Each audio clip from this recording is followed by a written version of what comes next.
अस्सलाम वालेकुम नाज़रीन, टकराव जीत का में आपको कहेंगे आज के दिन के लिए खुश आमदीद। इंग्लैंड और साउथ अफ्रीका, नीदरलैंड्स और श्रीलंका। नीदरलैंड के मैच पे थोड़ी पहले बात करूंगा। नीदरलैंड बड़ा ही इंटेंस शो कर रही है। आज मैंने देखा जब 4-5 खिलाड़ी उनके आउट हो गए, मुझे लगा नहीं कि नीदरलैंड 245 240 प्लस करेगी स्कोर। तो मुझे लगा नहीं कि नीदरलैंड इतने पर भी चली जाएगी, और नीदरलैंड उससे ऊपर चली गई। और श्रीलंका ने खैर वो चेज़ कर लिया, लेकिन ये इंटेंट शो करना ही खुद में एक बहुत बड़ी बात है कि वो वर्ल्ड कप के लिए तैयारी करके आए हैं। हम जिसे कहते हैं छोटी टीम, साउथ अफ्रीका को हरा दिया उस छोटी टीम ने। और जो साउथ अफ्रीका ने आज इंग्लैंड के साथ किया, इससे पहले भी बाकी टीम्स के साथ किया, तो अंदाज़ा हो रहा है कि नीदरलैंड बहुत अच्छा खेली होगी, बहुत अच्छा खेली होगी उस दिन, जिसकी वजह से साउथ अफ्रीका नीदरलैंड से हारी। इंग्लैंड के साथ प्रॉब्लम क्या है, मुझे या मेरी गलत फहमी है, भारत आज अपने एक्सपर्ट से पूछेंगे। इंग्लैंड शायद पाकिस्तान के ही ट्रांस में है, जिस ट्रांस में हम हैं उसी ट्रांस में वो हैं। बॉलिंग काम नहीं कर रही, बैटिंग काम नहीं कर रही, समझ में नहीं आ रहा क्या हो रहा है। और इस वर्ल्ड कप से पहले पाकिस्तान नंबर 1 टीम थी, तो इंग्लैंड सबको हराती फिर रही थी, तो इंग्लैंड सबसे डेंजरस टीम थी, हॉट फेवरेट थी। और लोग ये कह रहे थे यार ऑस्ट्रेलिया थोड़ी हल्की है, न्यूजीलैंड हल्की है, इंग्लैंड और इंडिया तो टॉप पे होंगे, बाकियों का आप लगा लें। और हर बंदे ने जो एनालिसिस वर्ल्ड कप से पहले किया था, उसमें इंग्लैंड उनके सेमीफाइनलिस्ट के टॉप पे थी। इंडिया, इंग्लैंड, न्यूजीलैंड और पाकिस्तान साउथ अफ्रीका के बीच मुकाबला कहा जाता था। 3 टीम्स थी, ऑस्ट्रेलिया, इंग्लैंड और इंडिया। लेकिन यहाँ पर बिल्कुल उलट काया चल रही है। इंडिया और न्यूजीलैंड बहुत अच्छा खेल रही है, एक्सीलेंट खेल रहे हैं, टॉप पर है। साउथ अफ्रीका बहुत अच्छा खेल रही है, लेकिन एक मैच जो हारा है साउथ अफ्रीका ने, उससे डैमेज ये हुआ है कि 8 पॉइंट लेने की बजाय 6 पॉइंट्स लेकर तो वो खड़े हो गए ऊपर आके। अब हमें देखना है कि हमें आगे कैसे बढ़ना है, क्योंकि हमारे पास अभी मैचेस पड़े हैं, लेकिन अब बड़े मैचेस हमारे पास बहुत जाना है। 23 तारीख को पाकिस्तान का अफगानिस्तान के साथ है, फिर आगे बढ़ेंगे तो हमें इंग्लैंड, न्यूजीलैंड और साउथ अफ्रीका को फेस करना है। ऑस्ट्रेलिया वाला मैच हम जीत सकते थे, गलतियां की हैं हमने, बहुत बड़ी बड़ी गलतियां की हैं। 259 पे पहली विकेट गिरी सर, आप ये चीज़ देखें, 259 पे। और 259 पे जब पहली विकेट गिरे तो इसका मतलब होता है 450 रन हमने उनको रिस्ट्रिक्ट कर दिया। ऑस्ट्रेलिया को हम समझ रहे थे 400, लेकिन हमने रिस्ट्रिक्ट कर दिया 268 पे। ये एक बेहतर था। हम बैटिंग में 305 कर गए और हमने खेले भी 5 ओवर कम। तो हम ये ज़रा 5 ओवर का मार्जिन लगाएं कि हमारी बैटिंग लाइन अगर 5 ओवर खेलना सीख जाए तो शायद 350 भी हम कर सकते थे, 350 से ज़्यादा भी किए जा सकते थे। ये बड़ा खसारा होता है टेक्निकली इन चीज़ों का। चले जी, इन सारी चीज़ों पर भी बात करते हैं, आज के मैचेस पर भी बात करेंगे। गजनफर महमूद कियानी साहब बहुत शानदार स्पोर्ट्स एनालिस्ट हैं, आरजे हैं, आप सुनते रहते हैं इन्हें रेडियो पर खूबसूरत आवाज़ के साथ, नौजवान हमारे साथ मौजूद हैं। थैंक यू गजनफर, बहुत शुक्रिया। स्टूडियो में आपने हमें ज्वाइन किया। सैयद हैदर भाई हमारे साथ मौजूद हैं, excellent senior sports journalist, Germany से हमारे साथ मौजूद हैं हैदर भाई। हैदर भाई अस्सलाम वालेकुम सर। वालेकुम सलाम अरसलान, शुक्रिया आपका। हैदर भाई, पहले आपसे, क्योंकि मेरी आपकी ट्विटर पे बाबर आजम को लेके थोड़ी चल रही थी, मैंने कहा आपसे बातचीत शुरू करेंगे। अच्छा हैदर भाई, ये बताएं कि आज पहले नीदरलैंड्स और श्रीलंका का मैच, मुझे जी एक चीज़ बड़ी अच्छी लग रही है नीदरलैंड्स में, कि नीदरलैंड इंटेंट शो कर रही है। और ये इंटेंट शो करना एक बहुत जस्टिफाइबल चीज़ है। जब आप वर्ल्ड कप में आए, इंटेंट शो करें ताकि लगे तो सही यार आप खेल रहे हैं। बिल्कुल, देखिए चाहे आप बड़ी टीम है या छोटी टीम है, आपकी इंटेंशन होनी चाहिए। आप अपना एक कंसंट्रेशन शो करें, आप कितने इस टूर्नामेंट के लिए, इन मैचेस के लिए कितना सीरियस हैं और आपने कितनी अच्छी प्रिपरेशन की है, तैयारी की है। आप देखें उनकी जो बॉलर्स हैं, बड़ी अच्छी बॉलिंग कर रहे हैं। आज आर्यन दत्त ने, जो उनके ऑफिस में है, कोई उनका नाम नहीं है इतना बड़ा, उनको दुनिया कहीं पे काउंट नहीं करती, लेकिन उन्होंने दो लेकिन तीन हैदर विकेट। भाई, तीन मतलब 262 रन मैं एक्सपेक्ट नहीं कर रहा था। 4-5 खिलाड़ी उनके 120 130 के करीब आउट थे। मैंने तो जी मैच पे देखना, मैंने कहा यार ये मैच देखें, फारिग हो गई, ये 150 करेगी। लेकिन जी अब आप देखें कि वो पूरी की पूरी टीम 262 तक ले गई। एग्जैक्टली देखिए, एक बात हमें नहीं भूलनी चाहिए। इस नेदरलैंड्स की जो टीम है, इसमें कम से कम 5 या 6 खिलाड़ी वो हैं जो नेदरलैंड्स में नहीं बल्कि ऑस्ट्रेलिया में या साउथ अफ्रीका में या इंग्लैंड में काउंटीज खेलते हैं। ये वो खिलाड़ी हैं जिनको जैसे उनके एक बॉलर है मैरवे, वो साउथ अफ्रीका की तरफ से भी मैचेस खेल चुके हैं। एडवर्ड्स जो उनके कैप्टन हैं, वो ऑस्ट्रेलिया के हैं और इंग्लैंड में काउंटी भी खेलते हैं, सर मर्फ ऑस्ट्रेलिया तो में भी साउथ खेलते हैं। अफ्रीका की तरफ से भी खेल खेले। चुके हैं, वेंडर मर्फ। जी। तो वेंडर मर्फ तो जी। उनके प्लेयर्स जो है, अच्छा, नेदरलैंड्स की टीम जो है, वो उनकी जो अप्रोच है, प्रोफेशनल अप्रोच बड़ी अच्छी है। वो ऑलमोस्ट वही सब सिस्टम फॉलो करते हैं जो इंग्लैंड में होता है। तो उस वजह से उनकी टीम जो है काफी स्ट्रांग। और मैं आपको एक बात बताऊं अरसलान, आप शायद हो सकता है हैरत करें, हमारे जो सुनने वाले देखने वाले हैं वो भी, कि नेदरलैंड्स के पास और भी बड़े अच्छे प्लेयर्स हैं। मैं उनको बड़ा क्लोजली देखता हूँ। उनकी जो लीग होती है, क्लब क्रिकेट होती है, उसमें हमारे पाकिस्तानी बड़े अच्छे दो चार प्लेयर्स हैं, बड़े अच्छे खेलने वाले। हम्म। आपके जो चीफ सेलेक्टर थे पहले, मोहम्मद वसीम, वो भी वहाँ क्लब क्रिकेट खेल चुके हैं रिटायर होने के बाद। जी। और हाँ, तो उनकी क्लब क्रिकेट का जो सिस्टम है और जो उनका लेवल है, वो किसी तरह भी किसी बड़े कंट्री से बहुत कम नहीं है। थोड़ा सा उसमें फर्क होगा। और प्लेयर्स वहां से निकलते हैं। तो अब उन्होंने शो किया, देखें, इंडिया में जाकर ऐसी पिचों पर जहां पे नेदरलैंड्स ने कभी क्रिकेट ही नहीं खेली, वहां पे जाके जब वो इस ऐसा गेम पेश कर रहे हैं, दिखा रहे हैं दुनिया को, तो हमें ये बात माननी चाहिए कि वो बड़ी मेहनत कर रहे हैं। उसके बरक्स बिल्कुल जो सेटल्ड टीम है, जो टेस्ट लेवल, जो उनके पास टेस्ट खेलने का जो है, वो खेलते हैं, टेस्ट प्लेइंग नेशंस जो हैं, वो इतनी मेहनत करते हुए नजर नहीं आ रहे हैं। बड़ी आसानी से मैच हार देते हैं। आज इंग्लैंड मैच हार गया, अफगानिस्तान से इंग्लैंड मैच हार गया, फिर पाकिस्तान जो है उसने कोई अच्छी परफॉर्मेंस नहीं दिखाई ऑस्ट्रेलिया के खिलाफ। तो ये चीज़ें जो है हमें देखना चाहिए, हमें अप्रिशिएट करना चाहिए, इंकरेज करना चाहिए कि वो लोग जो है, छोटे मुल्क जो है, वो मेहनत कर रहे हैं और अपना एक लेवल बना रहे हैं, और किस तरह वो अपने आप को जो है कंपैरेटिवली कितना अच्छा ऊपर जा रहे हैं और कोशिश कर रहे हैं। तो ये चीज़ें हमारे प्लेयर्स को भी सीखनी चाहिए। एक्चुअली क्या है, हमारे प्लेयर्स लग गए हैं सब लीग्स में, फ्रेंचाइज लीग्स में, कहीं पे किसी को बड़े बड़े कॉन्ट्रैक्ट मिले हुए हैं, तो उनको अब फिक्र नहीं है। वो समझते हैं एक बार नेशनल टीम में एक मैच खेल लिया, अब हमें कहीं ना कहीं कोई लीग मिल जाएगी, इट्स इनफ। 10-20 हज़ार डॉलर साल के, 25 हज़ार डॉलर वहां से मिल जाएंगे, तो हमें कोई फिक्र की बात नहीं। ये जो एक माइंड सेट है, ये जो ट्रेंड है, ये खत्म होना चाहिए। आप जब क्रिकेट खेलते हैं 100% परफॉर्मेंस दें। जनाब अली, अब बताएं जी। असलान भाई, ये जो नेदरलैंड की बात हम करते हैं, इनका सबसे ज़बरदस्त चीज़ ये है कि ये टीम वर्ल्ड कप में जब आई है अपनी बलबूते पे आई है, और ये जितना कुछ हासिल करेंगे इनका पॉजिटिव पॉइंट है। गुड। बाकी जैसे सर ने बड़ी अच्छी बात की कि टेस्ट प्लेइंग नेशन जितनी भी हैं, उनको बहुत ज़्यादा हाइप मिली हुई थी। नेदरलैंड नीचे से उठ के आया और आकर उन्होंने जैसे बड़ी टीम को हराया, और जिस तरह वो जब वो टीम ग्राउंड में उतरती है, और ये वाइड थी, मैंने बड़ी अच्छी चीज़ कही कि इनकी कंडीशन से मतलब कोई लेना देना ही नहीं है। मतलब हम हमेशा बात करते हैं कि पाकिस्तान का कोई प्लेयर इंडिया में नहीं खेला, अब कंडीशन थोड़ी डिफरेंट होंगी, खैर एशिया का हम एडवांटेज ले लेते हैं। ये ऐसे प्लेयर थे जो कि मेरे ख्याल से एक आधा प्लेयर ही है जो आईपीएल में जिसको मौका मिला हो खेलने का, बाकी तो अदरवाइज बात बिल्कुल इनके लिए नई चीज़ थी। और जिस तरह उन्होंने आके परफॉर्म किया, जिस तरह वो जान मारते हैं अर्ली, अगर उनके खिलाड़ी आउट भी हो जाते हैं तो वो कम से कम गेम को समझते हैं, आके एक बंदा जो है वो इनिंग बिल्ड करता है।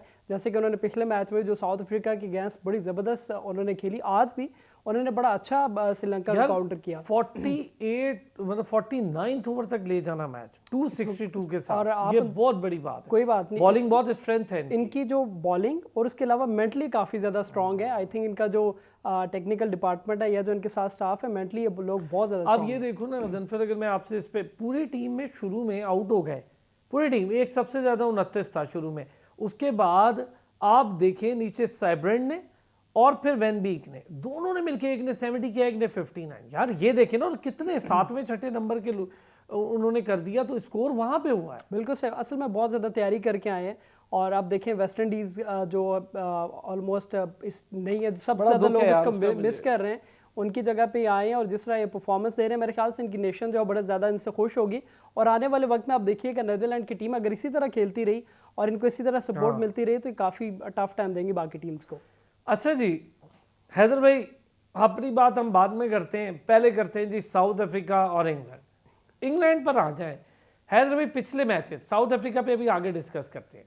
पिछले मैचेस इंग्लैंड के जो खेला, मुझे लग रहा है, माजरत के साथ, आप सीनियर हजरात हैं सारे, इंग्लैंड ने 0% सीखा है, कोई इम्प्रूवमेंट नहीं। 170, यानी पहले चलो 200 तो कर लेते थे, अब उससे भी नीचे आ रही है। पाकिस्तान तक आते आते 110 पे ही ना आ जाए। अब बिल्कुल कोई सेंसिबल क्रिकेट नजर नहीं आ रही है इंग्लैंड की टीम की तरफ से। और ऐसा लगता है उन्होंने कुछ खास प्रिपरेशन तैयारी कुछ की नहीं है। वो वर्ल्ड चैंपियन थे 2019 के वर्ल्ड कप के, फिर उसके बाद T20 के वर्ल्ड कप के लास्ट ईयर चैंपियन बने। तो वो ऐसा लगता है कि सब चीज़ें बड़ी आसानी से हमारी गोद में आ जाएंगी। और पूरे साल उन्होंने जो क्रिकेट खेली उसको एक बेसबॉल क्रिकेट का नाम दिया गया। वो टेस्ट क्रिकेट में उनका चलता रहा, लेकिन हमने ये भी देखा कि उनकी बेसबॉल क्रिकेट जो है वो कमजोर बॉलिंग के खिलाफ तो चली, लेकिन जब ऑस्ट्रेलिया के साथ उनकी सीरीज हुई तो वहां पे वो थोड़ा सा केयरफुल होके खेले। तो इंग्लैंड की टीम में मुझे जो सबसे बड़ा एक फैक्टर नजर आ रहा है कि कम्बिनेशन नहीं बन रहा है उनका। वो कंबाइन नहीं हो पा रहे हैं। वो जो एक मिडिल ऑर्डर का ओपनर्स का जो एक कम्बिनेशन होता है वो नहीं बन रहा है। और दूसरी बात यह है कि उनके दो ऐसे बैट्समैन हैं जो उनके बड़े बैट्समैन हैं, जो कभी भी कुछ कर सकते हैं, वो मुझे फॉर्म में नहीं लग रहा है। जॉनी बैरस्टो बिल्कुल फॉर्म में नहीं लग रहे हैं। वो आए भी हैं इंजरीज के बाद, काफी इंजरीज थी, पूरा साल नहीं, 6-8 महीने नहीं खेल पाए थे, T20 वर्ल्ड कप भी नहीं खेल पाए थे। तो जॉनी बैरस्टो भी मुझे सही फॉर्म में नहीं लग रहे हैं। फिर उसके साथ जॉस बटलर जो उनके आज मुझे अजीब लगा, जॉस बटलर जो है वो 6 नंबर पे बैटिंग करने आए। जब वो देख रहे हैं कि इस वक्त बैन स्टोक्स जो है वो फॉर्म में नहीं है, पहली दफा आज मैच खेल रहे थे, अनफिट भी थे, तो उनसे पहले आना चाहिए था बटलर को। आई थिंक बटलर जो है बैट्समैन अच्छे हैं, तो जैसे फ्रंट से लीड करना चाहिए। आप पहले आते, पहले बैटिंग करते, आप थोड़ा सा सर इनिंग असर बनाते, ले लेकिन गए मुझे आपने लगता है पोजीशन। बेन स्टोक्स का, हैदर भाई बड़ा प्लेयर का जी, असर ले गए। आप हमें हमेशा कहते हैं दोस्ती यारी, मुझे लगता है यहाँ भी दोस्ती यारी चल रही है। तो ये हो सकता है, इट्स पॉसिबल। देखें, थोड़ा बहुत तो प्रेशर होता है, इस बात को हम कभी भी जो है ना इग्नोर नहीं कर सकते। हर जगह होता है, चाहे आप जितनी सिविलाइज्ड नेशन में हो, जहां भी हो। मैं जर्मनी में रहता हूँ, यहाँ मैं खुद देखता हूँ कि यहाँ पे ये सब चीजें भी काफी चलती रहती हैं। ग्रुपिंग है, यहाँ की जो फुटबॉल टीम बनती है उसमें हमेशा हम सुनते हैं ग्रुपिंग है। जो कोच होता है वो अपनी पसंद के लड़के रखता है। ऐसे ही हो सकता है कि इंग्लैंड की टीम में भी कुछ ऐसी चीजें चल रही हो। वहां हम ये कह सकते हैं कि यारी दोस्ती जो है कप्तान की नहीं होगी, तो हो सकता है कि ट्रेनर की हो, कोच की हो, मैथ्यू वॉर्ड की हो, या मैकलम की हो। इन सब की, ये सारे फैक्टर इन्वॉल्व होते हैं। लेकिन एक चीज तो वाजह है कि इंग्लैंड की टीम जो है ना वो अगर क्वालिफाई कर भी जाती है सेमीफाइनल के लिए तो अनफेयर होगा। उसने कोई ऐसी परफॉर्मेंस नहीं दिखाई है। अब आगे चल के कोई टीम उनके खिलाफ बुरा खेल जाए और इंग्लैंड जीत जाए और वो सेमीफाइनल में आ जाए, तो आई थिंक इट्स अनफेयर। क्योंकि जो टीमें मेहनत कर रही हैं उनका हक बनता है पहले। पाकिस्तान अभी थोड़ा बहुत फेस में है, मेहनत की इतना ज्यादा नहीं है, लेकिन 3 टीमें तो कंफर्म है, न्यूजीलैंड, इंडिया और साउथ अफ्रीका। और ये तीनों टीमें जो हैं ये तो अपने बना चुकी हैं। इन्होंने इतनी मेहनत की, इतनी कोशिश की है। और मैंने आज एक बात कही थी कि ऐसा लगता है साउथ अफ्रीका की एक हैबिट बन गई है 400 पे जाना। यानी अब उनको लगता ही नहीं है कि 400 कोई स्कोर है। सर वो जब समझते हैं टीम बस की हम बहुत है। बैटिंग फुल फॉर्म में हो, उनकी बॉलिंग फुल फॉर्म में, मेरा ख्याल है सबसे अच्छा बॉलिंग अटैक इस वक्त पूरे टूर्नामेंट में अगर मुझे किसी का लग रहा है, और बैटिंग, हाँ तो वो एक इंडिया है जी, और एक और साउथ अफ्रीका है। न्यूजीलैंड चल बिल्कुल। रही है, न्यूजीलैंड अपनी बैटिंग पर ज्यादा अच्छा चल रही है, लेकिन न्यूजीलैंड न्यूजीलैंड बैटिंग पे के चल रही है, दो बिल्कुल। बॉलर्स, न्यूजीलैंड सिर्फ बैटिंग पे चल रही हाँ है, न्यूजीलैंड उसकी के दो बॉलिंग बॉलर्स अच्छी नहीं। बड़े कल आप देखिए, इम्पैक्टफुल हैं। कल मैच है इंडिया और न्यूजीलैंड का। बट कल उस पे साफ करते हैं पता चल हैदर जाएगा। भाई, ब्रेक ब्रेक जी, ब्रेक, पहले तो साउथ अफ्रीका और उसका पोस्टमार्टम कर लेना, फिर आते हैं और फिर कल के मैच पर भी बात करते हैं। एक छोटा सा ब्रेक लेते हैं। वेलकम बैक जी। और गजनफर साहब, आज ज़रा बात करते हैं अब साउथ अफ्रीका की। ये जो मुसलसल एक अच्छी परफॉर्मेंस में थी, हो गया अपसेट हो गया उनका नीदरलैंड्स के अगेंस्ट, कोई मसला, लेकिन एक उनकी हिस्ट्री भी है नीदरलैंड के साथ। अभी 2022 में वो हारे हैं T20 में, उससे पहले वर्ल्ड कप में भी ODI के एक बार वो हार चुके हैं, तो वो तो हिस्ट्री है। और साउथ अफ्रीका पता नहीं क्यों अपनी हिस्ट्री न्यूजीलैंड और साउथ अफ्रीका को कैरी करते हैं। मुझे एक हौसला है कि पाकिस्तान से शायद वो अपनी हिस्ट्री कैरी करते हुए हार ही जाए। लेकिन अब जो हम आज देख रहे थे यार, 170 एक डिफेंडिंग चैंपियन को सूट करता है। आप लड़ें यार, देखिए मैं ये कहता हूँ 368 बहुत बड़ा स्कोर था। पाकिस्तान को हम बिल्कुल इस टाइम वो कर रहे हैं कि यार नहीं, टीम अभी नेक में नहीं, लेकिन 305 कर जाना पाकिस्तान का, ये एक अच्छा एक वो था कि यार चलो गए तो है ना लड़के। इसमें कोई शक नहीं है, पाकिस्तान का चेज़ जो है बड़ा ज़बरदस्त है। बाकी टीम के हवाले से अगर बात करें, साउथ अफ्रीका की आपने बात की, आप अंदाज़ा करें कि क्लासेन जो है जिस नंबर पर आकर खेले और आज जिस तरह उन्होंने बल्लेबाजी की है, ओवरऑल इस टूर्नामेंट में जिस तरह साउथ अफ्रीका ने आगाज़ किया है, अब वो पकड़ाई में नहीं आ रहे। हम हमेशा से कहते रहे कि चौकर्स हैं, और हिस्ट्री भी यही है, हमने देखा है कि स्टार्ट में अच्छा बड़ा आज अच्छा खेलते आज एक और भी हो गया ना, वो है ना उन पे वो पिनोती कहते हैं ना, बोमा, वो नहीं खेले। हैं, वो नहीं खेले। तो आगाज़ में बड़ा अच्छा खेलते हैं, एंड पे आके इनके साथ थोड़े से प्रॉब्लम शुरू हो जाते हैं। लेकिन इस दफ़ा बड़ी डिफरेंट आपको टीम नज़र आई होगी साउथ अफ्रीका की। बैटिंग इनकी बड़ी ज़बरदस्त चल रही है। क्वांटन डिकॉक ने पहले 2 सेंचुरी स्कोर की, उसके फील्डिंग बाद उनकी जो है है ही अच्छी, खैर थोड़ा सा वो प्रॉब्लम आया। फील्डिंग इनकी आउट क्लास है। और इस दफ़ा आप देखें कि इनकी टीम थोड़ी सी जेल है, मतलब प्लेयर्स जो है इकट्ठी वो है, कंबाइन बहुत नज़र बहुत आते हैं। बहुत जबरदस्त। इनमें हमेशा ये हाँ। प्रॉब्लम रहा है कि टीम के साथ कुछ प्रॉब्लम्स रहे हैं। आपको याद होगा लास्ट टाइम भी जो क्वांटन डिकॉक थे उनको बाहर कर दिया गया था किसी रीज़न की वजह से। जी। तो ये प्रॉब्लम्स चलते रहे। इस दफ़ा बिल्कुल एक डिफरेंट साउथ अफ्रीका की टीम आपको नज़र आ रही है। इंग्लैंड की बात करें, इंग्लैंड टूर्नामेंट शुरू होने से पहले वाहिद ऐसी टीम थी जिसके बारे में लोग ये कह रहे थे कि इनके पास इतनी ज़्यादा चॉइसेस हैं कि ये खिलाएं किसको हम भी यही कह और रहे थे। बिठाएं किसको। अब उनके साथ मसला ये हो गया है कि उनका कॉम्बिनेशन ही नहीं बन पा रहा। एक जिस एटीट्यूड के साथ इंग्लैंड को आना चाहिए था इस वर्ल्ड कप में, उस तरह हमें नज़र नहीं आई। वो यही था कि चैंपियन हम जाएंगे इजीली, और जिस तरह अब आगाज़ करेंगे टूर्नामेंट का और एक अच्छा होगा, वो इस दफ़ा इंग्लैंड को मिला नहीं। दूसरी एक चीज़ कि जब भी आप कोई भी दुनिया में बड़ी टीम्स हैं, आप अपनी गलतियों से सीखते हैं। आज देखें जिस तरह टोटल आपको मिला था, अगर आप 1 बाय 1 मतलब कोई एक बंदा, कोई एक दो बंदे जो पार्टनरशिप के लिए कम से कम कोशिश करते, इनके विकेट्स गिरती रही। इन्होंने वही अपना पुराना टेम्परामेंट रखा कि मतलब आउट बेशक उतरे, हम अपना जो स्ट्राइक रेट है या जो रन रेट है और फिर वो उसको टोपली करें। भी बाहर हो गया, उस तो वजह आखिरी से बैट्समैन भी नहीं मिला इन्हें, और उसने 8.5 ओवर किए, फिर एक बॉल किसी और को करना वो एक अजीब सा मामला हो गया। रूट्स ने एक बॉल कर दी उनकी जगह, तो वो मामला भी हो गया। अच्छा आपकी बात सही है, जॉनी बेयरस्टो, हैदर भाई सही कह रहे हैं कि मुझे तो फॉर्म में नहीं दिख रहा। मलान मैं बड़ा पसंद करता हूँ, बहुत अच्छा बैट्समैन है, लेकिन डेविड मलान भी नहीं चल रहा यार, अजीब बात है। और वर्ल्ड कप से पहले यही टीम बड़ी खतरनाक लग रही थी, मतलब इसको तो कह रहे थे कि यार इसको तो छोड़ दे, इसका डिस्कस ना करें हाँ, कि ये तो इनके है। पास ऑप्शंस इतने ज़्यादा हैं कि किसको खिलाएंगे किसको बिठाएंगे। अब उनके लिए थोड़ा सा मुश्किल हो गया। और इंग्लैंड जब तक अपनी गलतियों से नहीं सीखेगा, मेरा नहीं ख्याल है कि इस टूर्नामेंट में आगे जाके को बहुत out of the box performance देंगे।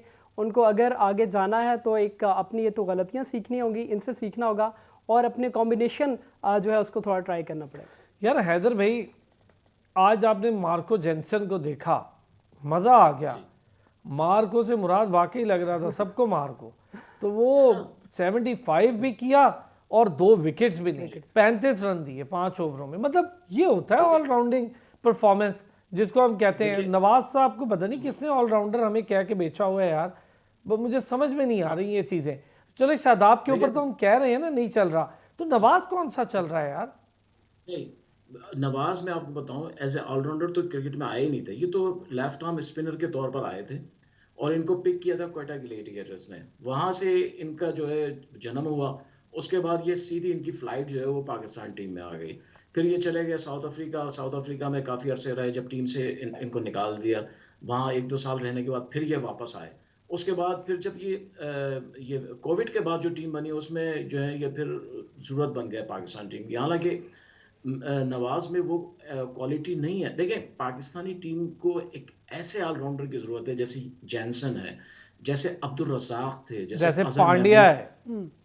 हाँ, जैसे पांड्या है। यानी आपको फास्ट बॉलर ऑलराउंडर चाहिए। स्पिनर ऑलराउंडर कभी भी नहीं चलता है, सर कहीं भी नहीं मजबूरी है चलता ना, है। हम घुमा नवाज फिरा के कभी नहीं फ़हीम चलता। अशरफ को ले तो आते हैं ऑलराउंडर के तौर पे, लेकिन वो भी बैटिंग नहीं कर पाते।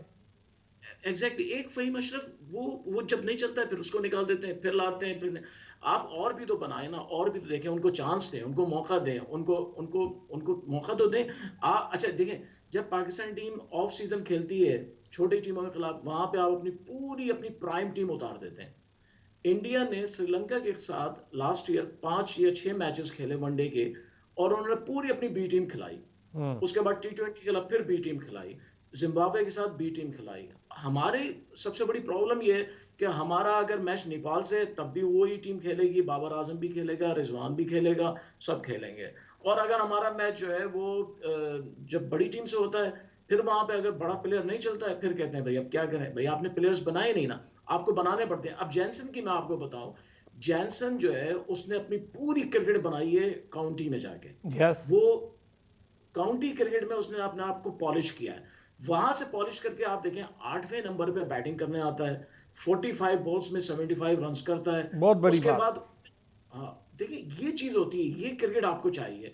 आपके पास पूरी टीम में ऐसा कोई भी प्लेयर नहीं है, ऐसा कोई भी नहीं है जो 8वें तो क्या पहले नंबर पे या दूसरे नंबर पे जाके इतनी जल्दी 45 बॉल्स में इतने रन्स कर दे। हमारे डरे डरे से रहते हैं। हमने जितने मैचेस जीते हैं अब तक, अगर आप देखें 2 मैचेस जीते हैं नेदरलैंड से और जी श्रीलंका से। वो दोनों मैचेस में अगर आप तजिया करेंगे अरसलान, हमारी इतनी ज्यादा एबिलिटी नहीं थी जितनी उनकी गलतियां थी। उस टीम ने जितनी गलतियां की, उनके पास जो कमजोरियां थी वो हमारे काम आई है। श्रीलंका की बॉलिंग जो है फेल हुई, हमारे काम आ गई। यार, नेदरलैंड्स की बॉलिंग जो है हमारे खिलाफ हैदर भाई जो बात आप कर रहे हैं ना, हैदर भाई जो बात आप कर रहे हैं, अब जेनसन की आप बात कर रहे हैं, वो आईपीएल भी बहुत खेला है, 4-5 टीम से खेला है, लेकिन जो फर्स्ट क्लास और लिस्ट ए के मैचेस हैं सर उसके बाद वो टीम में आया है। मैं ये बात आपको बता रहा हूँ, कितने मैचेस के बाद वो टीम में आया है, 63 मैचेस हैं उसके। मतलब आप डोमेस्टिक को इज्जत दो भाई, 63 मैचेस हैं, फिर वो टीम में आया तो कुछ सीख क्या होगा। आप मुझे बताएं, आपके 63 मैचेस किसी एक के बता दें मुझे इस लिस्ट में जो पूरी खेल रही है। आप मुझे बताएं, ये जो पाकिस्तान टीम खेल रही है, ये तो पाकिस्तान में खेलते ही नहीं है। जैसे ही नेशनल टीम से फारिग होते हैं फौरन ये लीग्स में चले जाते हैं। कोई वेस्ट इंडीज में खेल रहा है, कोई श्रीलंका में, कोई इंग्लैंड में। अब देखें रिजवान जो है वो पूरा काउंटी क्रिकेट में सीजन खेलते रहे, लेकिन पाकिस्तान नहीं आए वो खेलने के लिए। फिर उसके बाद बाबर आजम लेकिन जो एक चीज है हैदर भाई, रिजवान की, मैं थोड़ा सा इस बात से, आपकी बात से मैं 100% अग्री हूँ, लेकिन रिजवान ने भी डोमेस्टिक खुद को बहुत खिलाया था, तब वो टीम में आया था, क्योंकि वो ड्रॉप होता रहा, आता रहा, ड्रॉप होता रहा। अब वो डोमेस्टिक, आपकी बात सही है कि अब नहीं खेल रहा, लेकिन रिजवान ना अपनी परफॉर्मेंस से अपनी जगह को जस्टिफाई कर रहा है यार, ये बात है उसमें। नहीं, वो बिल्कुल सही है आपकी बात। देखिए रिजवान की मिसाल इसलिए दी कि अब नहीं खेल रहे, लेकिन वो डायरेक्ट फ्लाइट नहीं थी उनकी कि वो उठे और जल्दी से जो है वो नेशनल टीम में आ गए, ऐसा नहीं हुआ। हाँ। लेकिन हमारे बहुत सारे प्लेयर्स ऐसे आपको टीम में मिल जाएंगे। हमारी टीम में अभी 2-4 प्लेयर ऐसे हैं सर, जमान ने डोमेस्टिक का एक मैच नहीं खेला हुआ सर, जमान ने डोमेस्टिक का मैच नहीं खेला हुआ, ये बात है। इवन हारिस रऊफ की आप बात कर लें, हारिस रऊफ भी इसीलिए सारे प्लेयर्स कह रहे हैं कि कम से कम जो सीनियर लोग वो ये बात कर रहे हैं कि यार साजिद खान टेस्ट क्रिकेटर, कल आपको याद है हैदर भाई, आप थे ना साजिद खान जब साथ थे, साजिद खान हमें बताकर गए कि भाई वो हेड थे, उस टीम को हेड कर रहे थे, तो हारिस रऊफ साहब ने मैच खेलना था पहला कायद-ए-आज़म ट्रॉफी 4 डे का। कहते पहले स्पेल के बाद वो आए बाहर और वो काफ़ी उन्होंने एब्यूसिव लैंग्वेज का यूज़ करके उन्होंने कहा भाई मैं तो आज के बाद ना खेलता, ये मैं 4 दिन मुझसे तो खेली नहीं जानी। अब आप सोचो। तो देखिए हमें नुकसान हमें उठाना पड़ रहा है एज ए नेशन। आप देखें, नो डाउट बहुत अच्छी बॉलर है पाकिस्तान की, पेस बैटरी यार क्या अच्छे बॉलर से पहले, लेकिन कल सेंचुरी करते करते रह गए हैं वो, और विकेट उनसे ली नहीं गई। डेविड वार्नर ने बैट के, मैं तो कल ये कह रहा था शुक्र करें लेट के छक्का नहीं मार दिया। बस यही देखें, अगर आप डोमेस्टिक को इज्जत नहीं देंगे या डोमेस्टिक प्लेयर नहीं खेलेंगे इस तरह के, अब जैसे हारिस रऊफ की आपने बात की, उनको तो मस्ट, अगर वो इतनी 4 डे क्रिकेट नहीं खेलेंगे तो 50 ओवर्स की आप कैसे एबल हो सकते हैं। चूँकि T20 में 4 ओवर्स करने पड़ते हैं। अरसलान भाई आपको पता है कि 4 ओवर्स एक बॉलर्स के लिए, जिसका पैशन है, जिसने खेलना है, जिसकी ब्रेड एंड बटर वही है, उसके लिए कोई मुश्किल नहीं होगा। जब आपको 10 ओवर्स करने हैं और 50 ओवर्स आपने जब की गेम खेलते हैं तो बड़ा डिफरेंट हो जाता है। आप 4 डे क्रिकेट आपको पॉलिश करती है। इंडिया जो है, इंडिया के क्यों हमें अच्छे बॉलर्स नजर आते हैं या बैटर्स, वो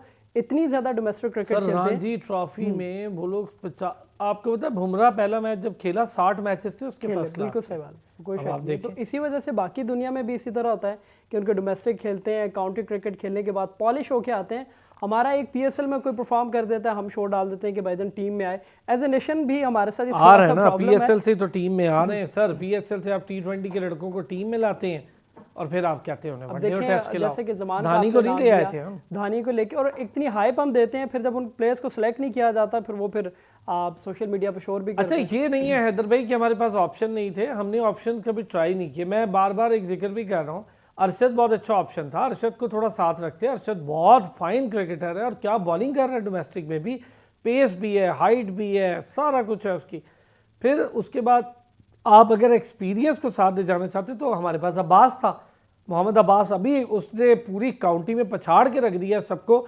और English and Wales cricket board अपनी जो उनके अपने पेजेस है उस पर हर दूसरे दिन अब्बास की बॉल्स लगाई होती हैं, उसमें 5 फाइफर हो गया, अब्बास ने 4 विकेट।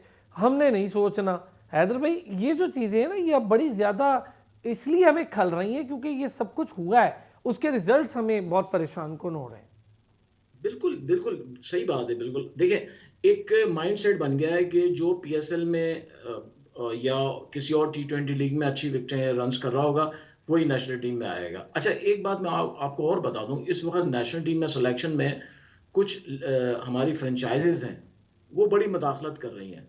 एक फ्रेंचाइज तो इतनी मुदाखलत कर रही है कि वो चाहती है कि आधी टीम उनकी जो है नेशनल टीम में खेले, क्योंकि वो उसके ज़रिए अपने जो मकसद है वो हासिल करना चाहते हैं, जो उनके मॉनेटरी सारा उनका जो है, तो वो ये चीज़ें जो हैं वो पाकिस्तान टीम को तबाह कर रही हैं। आपको देखना पड़ेगा, आपको सही गैस करना पड़ेगा कि कौन से प्लेयर्स हैं वो 50 के हैं, कौन से टी20 के हैं, कौन से टेस्ट क्रिकेट के हैं, और उनको आपको खिलाना पड़ेगा। अच्छा, अब 50 ओवर्स की जो क्रिकेट है वो बड़ी डिफरेंट हो गई है। पहले वो क्रिकेट जो होती थी वो किसी और टाइप की होती थी। अब आपको जो है स्पेशलिस्ट चाहिए। पहले ऑलराउंडर जो है स्पेशलिस्ट होते थे, फिर बीच में ऑलराउंडर्स आ गए, फिर दोबारा स्पेशलिस्ट पे आ गए। आप देखें इंग्लैंड की टीम में इस वक्त जो टीम खेल रही है उसमें 5 उनके स्पेशलिस्ट बैट्समैन खेल रहे हैं, हमारे सिर्फ 4 खेल रहे हैं, पांचवा हमारे पास नहीं है। फिर हमने 3-4 ऑलराउंडर्स खिला दिए। यानी हमारी स्ट्रेटजी अभी वही 5 साल 10 साल पुरानी है, लेकिन दूसरी टीमों ने अडॉप्ट कर लिया है। इंडिया का आप देखें, इंडिया 5 बेहतरीन बैट्समैनों के साथ मैच खेलने जाता है। न्यूजीलैंड भी बिल्कुल ऐसे ही है, इंग्लैंड भी ऐसे ही है। ऑस्ट्रेलिया जो है उसमें आप कह सकते हैं कि मैक्सवेल जो है वो अच्छा बैट्समैन नहीं है, लेकिन उनको डालना पड़ता है, वो प्रॉब्लम में है। लेकिन हमारी स्ट्रेटजी जो है हमें समझ में नहीं आता है। अब हम कोशिश करते हैं कि अपनी टीम बनाएं उन प्लेयर्स पे जो मशहूर हैं, जिनका नाम है। अगर आप उन पे टीम बनाएंगे, अगर वो कुछ नहीं कर पाएंगे, तो फिर इसका मतलब ये है कि आपने अपनी टीम को बर्बाद कर दिया ना। आपने अभी मिसाल दी अरशद खान की। अरशद इकबाल बहुत बहुत अच्छा बॉलर है, और अब से नहीं, ये तकरीबन कोई 5-6 साल से बड़ी अच्छी बॉलिंग कर रहा है, जी, लेकिन आपने उसका चांस नहीं दिया। अब्बास माजी में बड़े अच्छे अच्छे बॉलर्स थे जिनको हमने जाया कर दिया। सर अगर आप चाहते बैट्समैन उनको भी, बना सकते थे आपने कामरान उनको। गुलाम को अब तक जब जी उसकी फॉर्म खत्म हो जाएगी तो आप उसको जी जरूर चांस देंगे इंशाल्लाह, ताकि वो एक मैच हाँ खेले और ताबिश की तरह 637 विकेटें ली हो, 38 उसने, और पता नहीं 38 दफ़ा उसने 5 विकेटें ली हो, फाइफर्स ली हो, और फिर जब हम उसे खिलाएं तब उसका वही मैच हो जो आखिरी हो बेचारे का, जो हमने ताबिश के साथ किया हैदर भाई। बिल्कुल बिल्कुल ऐसे ही किया। देखिए ताबिश को जब एक टेस्ट खिला के हमने फारिग कर दिया, बस चले जी, आपने बड़ा, आपके लिए बड़ा शोर हो रहा है मीडिया पे, एक खिला देते हैं। अभी देखिए ये जो हुआ है उसामा मीर के साथ, वो भी मुझे वही कहानी लग रही है। एक मैच बेचारे ने खेला, प्रेशर में था, बड़ा एक मैच ब्रेक था। लेता हूँ, उसामा मीर पे बात करूंगा हैदर भाई, और हमारे साथ गजनफर मौजूद है, उसामा मीर पे बात करते हैं। वापस आता हूँ, इंडक्शन तो हुई उसामा मीर की, लेकिन अपने आप को प्रूव करने के लिए ना, देखें आपको अगर बहुत बहुत हाइप बना दी गई, पूरी पाकिस्तान कह रहा है कि भाई इसको लें इसको लें, प्रूफ करें भाई, ऐसे नहीं होगा, ऐसे नहीं चलेगा, आपको प्रूफ करना पड़ेगा। ये बात नहीं है कि क्या मैच था, किसके खिलाफ था, प्रेशर था। बड़ा प्लेयर वो होता है जो इन सारी चीज़ों का प्रेशर एक तरफ, परफॉर्मेंस दिखाकर एक तरफ रख दे। वापस आते हैं ब्रेक से, इस पर बात करते हैं। वेलकम बैक जी। अच्छा गजनफर जो हैदर भाई बात कर रहे थे, बिल्कुल ठीक है कि आपका क्राइटेरिया सेट होना चाहिए। आप टी20 से प्लेयर को सिलेक्ट करके तो वनडे टेस्ट नहीं खिला सकते, आप टी20 से सिलेक्ट करें, टी20 खिलाएं। हम इंडिया पर ही बड़ी तनकीद कर रहे थे कि आईपीएल ने उनके बड़े प्लेयर्स ख़राब कर दिए, ये हो गया तो वो हो गया। रोहित शर्मा ने पाकिस्तान के ख़िलाफ़ कभी कुछ बड़ा नहीं किया, कर दिया भाई उसने। हमें एक फिनिशर ऐसा चाहिए, हम दूसरों की क्या मिसाल दें, विराट कोहली को तो छोड़ ही दें ना, वो तो बहुत बहुत बड़ा प्लेयर है, उसकी तो कोई बात ही कर। हमें एक फिनिशर ऐसा चाहिए जो हमारे पास भी एक ज़माने में हुआ करते थे, इंजमाम उल हक, यूनुस खान, मोहम्मद यूसुफ, मिसबाह उल हक और मोइन खान। आप मोइन खान 150 वाला नहीं था, 38-37 में गेम मुका देता था। तो ये फिनिशर होना ये एक अलग से रोल है। अभी तक रिजवान अच्छा खेल रहा है, इस रोल को नहीं निभा पा रहा। उस दिन उसने फिनिश किया, बड़ी अच्छी लगी कि सेंचुरी करके खड़ा रहा, फिनिश किया। अगले मैच में एक वो कटर लगा और भाई आउट हो गए। बाबर आजम पर अभी बहुत बात हो रही है। आप समझते, मैं ये समझता हूँ कि बाबर दुनिया का एक्सीलेंट प्लेयर है, स्किल है, शॉट है, हर चीज़ है उसके बाद, किसी टीम से कम नहीं खेलता, वो जहाँ चाहेगा खेलेगा।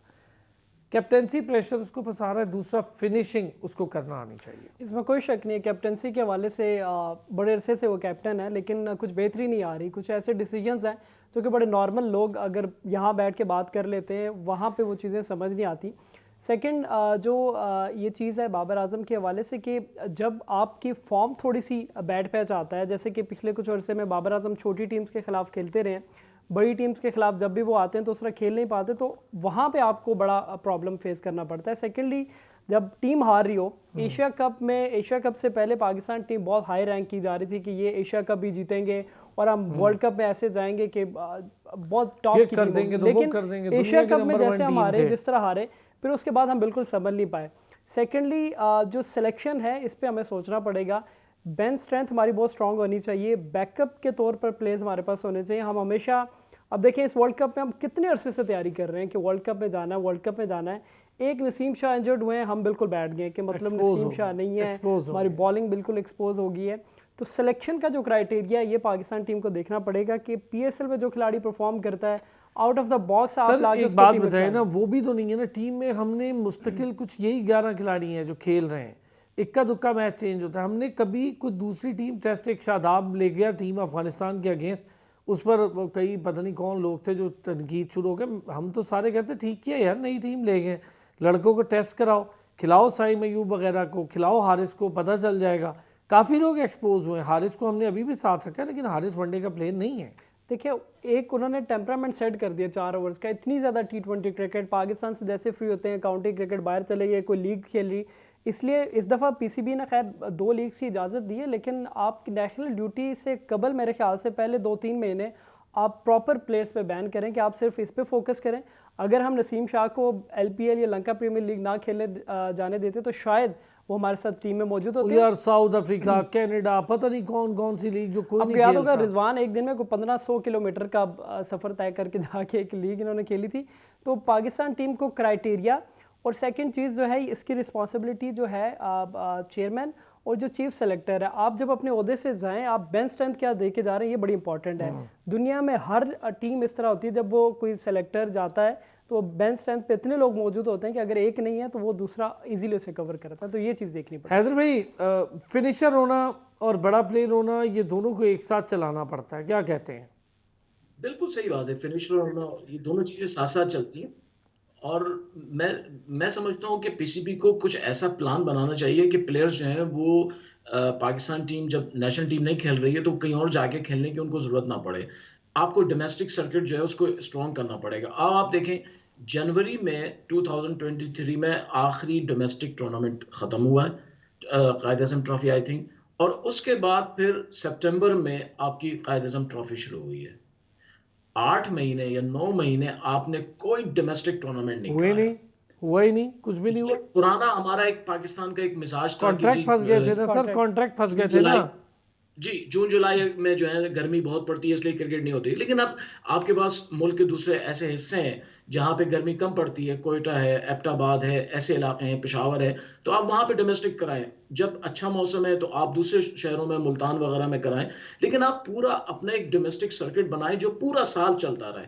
उसका फायदा ये होगा, पहली चीज ये होगी कि आपको प्लेयर ज्यादा मिलेंगे, दूसरी चीज ये होगी प्लेयर्स बिजी रहेंगे, और तीसरी सबसे जो बड़ी अहम चीज है वो ये है कि प्लेयर्स रेगुलर अपने थोड़ी एक इससे सिस्टम बड़ी के बात तहत ये है हैदर भाई, अगर आप अग्री करें, आपने तो जी क्रिकेट कवर की है ना, आप लोग तो रूट से कवर जी करते हुए आ रहे हैं ना, अभी तो इंटरनेशनल भी कर रहे हैं माशाल्लाह से दुनिया भर में। तो मेरा ज़ाती सा एक छोटा सा एक मामला ये है कि जी सिलेक्टर्स को ये ठंडे कमरों से निकालें, धक्के दें उनको, उन्हें कहें बिल्कुल भाई बिल्कुल डोमेस्टिक के मैचेस जाके देखो, सामने देखो। बिल्कुल वो क्या करते हैं, वो मंगवाते हैं, रिजल्ट्स आ जाते हैं उनके पास, उसी में से जी देखा अच्छा इसने 50 की है, कैसे की है ये नहीं देखना। अच्छा 50 की है, उसके जी 5 कैच छुटे हो, उसने 50 किया है, बिल्कुल 200 कर दिया है, बिल्कुल ओए होए होए, पिच नहीं देखनी, बॉलर नहीं देखने, 200 तो आपके यहाँ 25 हो रहे हैं रोज के, आपकी डोमेस्टिक में रिजल्ट्स ही नहीं आ रहे हैं। यहाँ पर लाहौर लेग तो बगैर रिजल्ट के ही खत्म हो गई आपकी। तो अभी जो हालात देखिए हुए ना, पिच नहीं निकलते कमरों से, जाए ये देखें, उन्हें कहें जाओ भाई देखिए लड़के वहां जाके बिल्कुल सिलेक्ट करो। बिल्कुल इस सेलेक्टर्स का काम ही है। देखिए सिलेक्शन जो होती है वो हमेशा टेक्निक को देखा जाता है कि आपकी टेक्निक सही है या नहीं। फिर ये है कि हर इनिंग एनालाइज की जाती है, कंडीशंस क्या थी, किस टीम के खिलाफ थी। अब आप एक एक 25 बैट्समैन को लाख लें में थोड़ी सी और गर्मी उसको खा कहें लेता है आदमी यार। जी, तो सेंचुरी नेपाल के खिलाफ कर दें और उसके बाद कहें ओहो नेपाल के खिलाफ सेंचुरी की तो ये सेंचुरी मैं कह रहा है, और फिर जब वो ऑस्ट्रेलिया के खिलाफ खेलने जाए और फिर वहां नहीं खेल पाए, तो जाहिर सी बात है आप एक थर्ड ग्रेड की टीम के खिलाफ कर रहे हैं। हमारी डोमेस्टिक में भी यही प्रॉब्लम है कि जहां पे कोई बड़े सेंचुरी बन जाती है, बड़े फिगर्स आ जाते हैं, वो टीम में आ जाता है। ये नहीं देखा जाता है कि उसकी टेक्निक भी सही है या नहीं। अब हारिस की आपने बात की, मैं आपको बताऊं, मेरे लिहाज से हारिस तो T20 का प्लेयर भी नहीं है। क्यों? उसकी वजह उसकी टेक्निक सही नहीं है, उसको सिर्फ बैट फ्लो करना आता है। आप देखें हर गेंद को वो बैट फ्लो करता है। सारी क्रिकेट उसने टैप बॉल क्रिकेट पे खेली है। टैप बॉल की वजह से उसका वही सारा माइंड सेट है कि बॉल आने के बाद आपने बैट हिला देना है, बस गेंद खुद ही कहीं ना कहीं लग के कहीं बाहर चली जाएगी। ऐसे क्रिकेट नहीं होती है। क्रिकेट हमेशा देखें, T20 क्रिकेट हो या one day, it's an extension of test cricket. ये टेस्ट क्रिकेट का एक एक्सटेंशन है, जहां पे आपको थोड़ी सी अपनी स्पीड तेज रखनी पड़ती है, लेकिन आपका फुटवर्क, आपकी टाइमिंग, आपका स्टैंस, आपको शॉट खेलते हुए, पुल खेलते हुए सर कहाँ रखना है, ड्राइव करते हुए आपका सर कहाँ होना है, बैलेंस कैसे शिफ्ट करना है, बैलेंस शिफ्टिंग बड़ी अहम होती है। बहुत अच्छा। आपके बॉडी कितनी फ्लेक्सिबल है, बैट्समैन की अगर बॉडी फ्लेक्सिबल ना हो तो वो कोई शॉट नहीं खेल सकता। ये बड़ी चीजें हैं जो नहीं देखी जाती हैं, बस स्कोर्स देखे जाते हैं और लीग्स देखी जाती हैं, और उसके बाद वो डायरेक्ट टीम में जो है ना फ्लाइट यही उनकी बात तो पहुंच कह रहा हूँ जाती सर, सिलेक्टर जाए ग्राउंड में, जाए देखे, उसको पता हो कि लड़के की फिटनेस क्या है। और लड़के ने स्कोर कर दिया, 100 ले आते हैं उसको कैम्प में, तब पता चलता है यार उसकी तो फिटनेस नहीं है, तब पता चलता है वो तो शॉट आगे पीछे गलत मारता है। अच्छा, डोमेस्टिक खेली हो तो एक बहुत बड़ा फ़र्क होता है। जैसे अब्दुल्ला शफीक और इमाम आउट हुए, उन्हें पता होता कि भाई नहीं, मैच फिनिश पे जाना है, हमने 170-180 की पार्टनरशिप देनी है, तब जाके आउट होना है। फिर ये आपको समझ है। असल में प्रैक्टिस होती है। क्या कहते हैं गजन सर? दूसरा सलार में मैं हमेशा से एक बात कहता हूँ कि जब तक हमारे डोमेस्टिक के जो मैचेस हैं प्रॉपर टेलीवाइज नहीं करते, देखिए कई ऐसे प्लेयर्स हैं जो आके टीम में सेलेक्ट होते हैं, हमें पता चलता है कि ये प्लेयर पाकिस्तान ने सेलेक्ट किया है। प्रॉपर जब तक टेलीवाइज नहीं होंगे, लोग देखेंगे नहीं। अगर इस तरह की कोई आउट ऑफ द बॉक्स आके सिलेक्शन होती है तो लोग सवाल उठाएंगे कि इसकी अगर 50 रन या 100 की बेस पे आप सेलेक्ट करें तो किस बेस पे कर रहे हैं। इनको प्रॉपर जो है टेलीवाइज होना चाहिए ताकि लोगों को पता चले कौन किस तरह खेले। और सेलेक्टर्स की बड़ी इंपॉर्टेंट ड्यूटी है। बेसिकली होता है यहाँ पे ये कि किसी से सवाल पूछा नहीं जाता। कोई एक बोर्ड आता है, चेयरमैन चेंज होते हैं, नीचे सारी लॉट चेंज हो जाती है, वो पिछले दिनों क्या करके गए हैं, कौन से प्लेयर सेलेक्ट करके गए हैं, क्या चीज़ हुई, बिल्कुल ख्याल नहीं रखा जाता। जब तक अकाउंटेबिलिटी नहीं होगी मेरे ख्याल से मुश्किल है। सर फर्स्ट क्लास के मुजफ्फर साहब खिला लिया आपने, 18 मैच हैं, 51 लिस्ट हैं और 89 T20। कैसा जोर है T20 पे ना। 18 फर्स्ट क्लास होती है यार, 4 रोज़ा। फिर खिला लिया आपने। हम भी कह रहे थे यार खिलाओ खिलाओ, हम तो कह रहे थे खिलाओ भाई, लड़के को ले गए तो खिलाओ। लेकिन वो जो कैच छूटा उसके बाद वो बेचारा, मुझे पता है उसी बॉलिंग में वो प्रेशर में फंस गया। मैच भी बड़ा था, लेकिन यार क्या प्रेशर यार। एडम ज़ेम्पा इसको बॉल इतनी बुरी कर रहा था हमारे खिलाफ, क्या अच्छी कर गया? कुछ अच्छी नहीं की, खैर वो हमने खुद ही बैकफुट पे ज़्यादा खेल लिया। ये चीज़ें हम क्यों रिकवर नहीं हो रहे? असल में हम हमेशा आउट ऑफ फॉर्म प्लेयर को फॉर्म में ले आते हैं। एडम ज़ेम्पा पहले 3 टीम को भी ले इतना पिटे हैं वो, पाकिस्तान उनको फॉर्म में ले आया। उसामा मीर की जहाँ तक बात करें, इस वर्ल्ड कप में जब टीम गई थी सब लोग यही बात कर रहे थे कि जो इंडिया की सरजमीन पर अच्छा परफॉर्म करेगा वो पाकिस्तान के लिए लॉन्ग टर्म तक हीरो बन सकता है। इन सब प्लेयर्स के पास गोल्डन चांस है लाइफ टाइम के लिए हीरो। अगर वसीम अकरम, वकार यूनुस या शायद अफरीदी बनना चाहते हैं तो इस टूर्नामेंट में एक ऐसी परफॉर्मेंस दिखाएं ताकि इनको सारी टाइम याद रखा जाए। उसामा मीर से कैच ड्रॉप हुआ, उसके बाद वो शेल से बाहर ही नहीं आ सके, और वो प्लेयर जो कि 167 रन स्कोर कर जाए, आपसे कैच ड्रॉप हुआ हो, तो आप जिस बेस पे मतलब बॉलिंग की बेस पे उनको रखा गया। और सबसे ज़्यादा गुस्सा है जिससे वो शॉट खेल के आउट हुए हैं। भाई टीम को ज़रूरत है आप खड़े हो जाएं थोड़ी देर, आप आए और जिस तरह शॉट आप खेल के आए। इवन नवाज ज़ेम्पा की आखिरी लास्ट बॉल है, या तो आप सिंगल की जानिब जाएं या आप उसको रोक दें। आप उससे पहले भी आगे निकले और भाई मार लिए ना शॉट 2-3 यार, खड़े हो जाओ, अच्छे आपने तारे दिखा दिए, क्या प्रॉब्लम है? हालांकि उससे पहले बड़ी सेंसिबल क्रिकेट खेली, एक चौका लगाया फिर आपने सिंगल ले लिया। ज़ेम्पा की आपको पता है कि बच्चों के साथ बड़ा भी भेजा है हमने यार कि चलो जरा देख लेगा, देखभाल कर लेगा। क्या कहते हैं हैदर भाई? बिल्कुल सही बात है, बिल्कुल। देखिए मैं एक मशवरा दूंगा पाकिस्तान टीम तक, अगर ये मेरी बात पहुंचे, पाकिस्तान के जो बैट्समैन इस बार टीम में, इनको जावेद मियांदाद की पुरानी मैचों की वीडियो दिखाएं कि स्पिनर्स को वो कैसे खेलते थे। वो हर दूसरी गेंद को बाहर निकल के अपने डाउन द ट्रैक आके खेलते थे हमेशा स्पिनर्स को, वो कभी विकेट के अंदर नहीं घुसते थे। ये बहुत जरूरी है। स्पिनर्स के खिलाफ अगर आप कदमों का इस्तेमाल नहीं करेंगे, स्पिनर आप पे चढ़ जाएगा। एडम ज़ेम्पा को मैं आज भी कहता हूं ये 3rd ग्रेड का बॉलर है। उससे शादाब बहुत अच्छा बॉलर है, उससे उसामा मीर बहुत अच्छा बॉलर है। लेकिन क्यों हमारे खिलाफ 4 विकेटें ले गए वो?